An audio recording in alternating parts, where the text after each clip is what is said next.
Vande Bharat express, make in India का शानदार उदाहरण।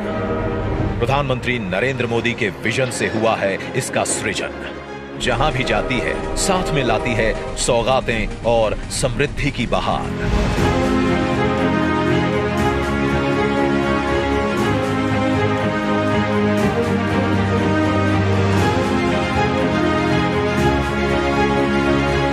और आज पश्चिम बंगाल में देश की 7वीं वंदे भारत ट्रेन को लॉन्च कर रहे हैं प्रधानमंत्री नरेंद्र मोदी।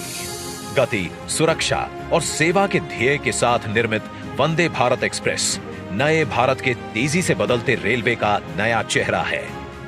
पश्चिम बंगाल का ये नया हमसफर यात्रियों को यात्रा का एक नया और अद्भुत अनुभव प्रदान करेगा, क्योंकि ये ट्रेन जीपीएस आधारित ऑडियो विजुअल यात्री सूचना सिस्टम, ऑनबोर्ड वाईफाई, दिव्यांगों के लिए सुविधाजनक कोच और कवच सुरक्षा सिस्टम जैसी सुविधाओं से सुसज्जित है। हावड़ा से न्यू जलपाईगुड़ी तक के सफर को आधुनिक, आरामदायक, विश्व स्तरीय सुविधाओं से लैस बनाएगी वंदे भारत एक्सप्रेस। लगभग 11 घंटे के सफर को महज 7.5 घंटे में ही पूरा करेगी। गैंगटॉक, दार्जिलिंग जाने वाले पर्यटकों की संख्या बढ़ाएगी, क्षेत्र में व्यवसाय और अर्थव्यवस्था को मजबूती देगी। वंदे भारत के साथ पश्चिम बंगाल को कई बड़ी रेल परियोजनाओं की सौगात मिल रही है, जिन्हें रिकॉर्ड समय में पूरा किया गया है। भारतीय रेलवे में भी जितनी अधीरता नए प्रोजेक्ट्स की प्लानिंग की है, उतनी ही गंभीरता उनको समय पर पूरा करने की भी है।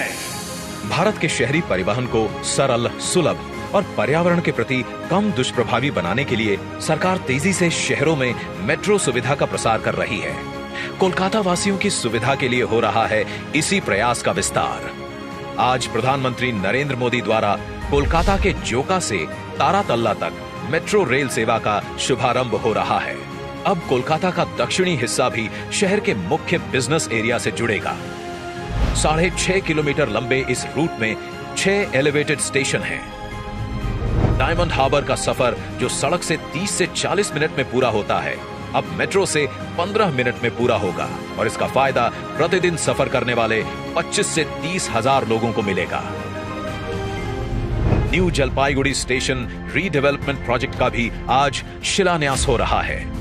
जून 2025 तक ये स्टेशन विश्व स्तरीय सुविधाओं से युक्त पूर्वोत्तर का पहला अंतरराष्ट्रीय ट्रेन टर्मिनल बनेगा।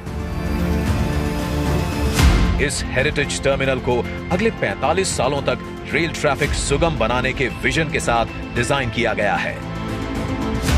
ट्रैफिक मैनेजमेंट, पोडियम पार्किंग, आगमन और प्रस्थान के लिए अलग द्वार, दिव्यांगों के लिए अलग सुविधाओं के साथ सीसीटीवी से लैस इस स्टेशन को ग्रीन बिल्डिंग बनाने के लिए सोलर एनर्जी, जल संरक्षण, वर्षा जल संचय की व्यवस्था होगी।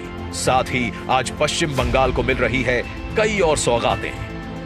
25.83 किलोमीटर लंबी पैंची शक्तिगढ़ थर्ड लाइन, जिससे हावड़ा और बर्धमान के मध्य बढ़ेगी यात्रियों की संख्या, मिलेगा छोटे व्यापारियों और क्षेत्रीय लोगों को लाभ।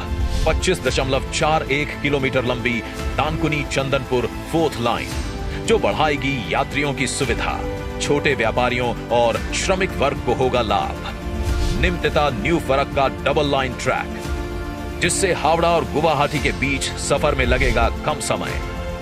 और अंबारी फालाकाता न्यू मैनागुड़ी गुमानीहाट डबलिंग प्रोजेक्ट, जिससे कूच बिहार और जलपाईगुड़ी क्षेत्र के विकास के खुलेंगे द्वार। यात्रा का समय घटेगा और क्षेत्रीय व्यापार बढ़ेगा।